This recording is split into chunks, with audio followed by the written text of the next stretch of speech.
ರಾಮಾಯಣ ಚಿತ್ರದ ಟೀಸರ್ ನೋಡಿ ಆಲಿಯಾ ಭಟ್ ತುಂಬಾನೇ ಸಂತೋಷ ಪಟ್ಟಿದ್ದಾರೆ. ರಾಮನ ಪಾತ್ರದಲ್ಲಿ ರಣಬೀರ್ ನೋಡಿ ಒಂದು ಮಾತು ಹೇಳ್ಕೊಂಡಿದ್ದಾರೆ.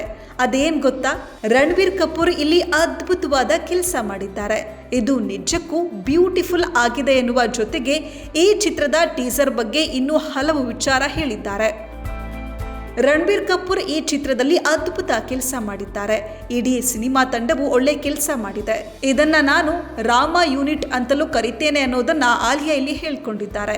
ಈ ಒಂದು ಅಭಿಪ್ರಾಯವನ್ನ ವರ್ಚುವಲ್ ಸಂವಾದದಲ್ಲಿ ಆಲಿಯಾ ಭಟ್ ಹೇಳ್ಕೊಂಡಿದ್ದಾರೆ. ಚಿತ್ರದ ರಾಮನ ಫಸ್ಟ್ ಲುಕ್ ಅನ್ನ ಲಾಸ್ ಏಂಜಲೀಸ್ನಲ್ಲಿ ರಿಲೀಸ್ ಮಾಡಲಾಗಿದೆ.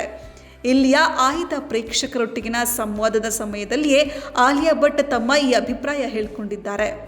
ಆಲಿಯಾ ಭಟ್ ಮಾತನಾಡ್ತಾ, ರಣಬೀರ್ ಕಪೂರ್ ಒಳ್ಳೆ ಕೆಲಸ ಮಾಡಿದ್ದಾರೆ. ಇದನ್ನ ಬ್ಯೂಟಿಫುಲ್ ಅಂತಲೂ ಹೇಳ್ಬೋದು. ಇದಕ್ಕೂ ಹೆಚ್ಚಾಗಿ ಇದು ಔಟ್ ಆಫ್ ದಿಸ್ ವರ್ಲ್ಡ್ ಅಂತಲೂ ಬಣ್ಣಿಸಿದ್ದಾರೆ. ಈ ಒಂದು ಚಿತ್ರದ ಟೀಸರ್ ಏಪ್ರಿಲ್ 2ರಂದು ರಿಲೀಸ್ ಆಗಿದೆ. ಹನುಮ ಜಯಂತಿ ದಿನವೇ ಇದು ರಿಲೀಸ್ ಆಗಿದೆ. ರಾಮನ ಪಾತ್ರದಲ್ಲಿ ರಣಬೀರ್ ಕಪೂರ್ ತುಂಬಾನೇ ಚೆನ್ನಾಗಿ ಕಾಣಿಸ್ಕೊಂಡಿದ್ದಾರೆ. ರಾಮನ ಪಾತ್ರಧಾರಿ ರಣಬೀರ್ ಕಪೂರ್ ತಮ್ಮ ರಾಮಾಯಣ ಚಿತ್ರದ ಬಗ್ಗೆ ಮಾತನಾಡಿದ್ದಾರೆ. ನಾನು ಈ ಚಿತ್ರದಲ್ಲಿ ರಾಮನನ್ನ ಪ್ರತಿನಿಧಿಸ್ತಾ ಇಲ್ಲ, ಬದಲಾಗಿ ರಾಮನಿಂದ ಕಲಿಯಲು ಬಂದಿದ್ದೇನೆ ಎಂದಿದ್ದಾರೆ.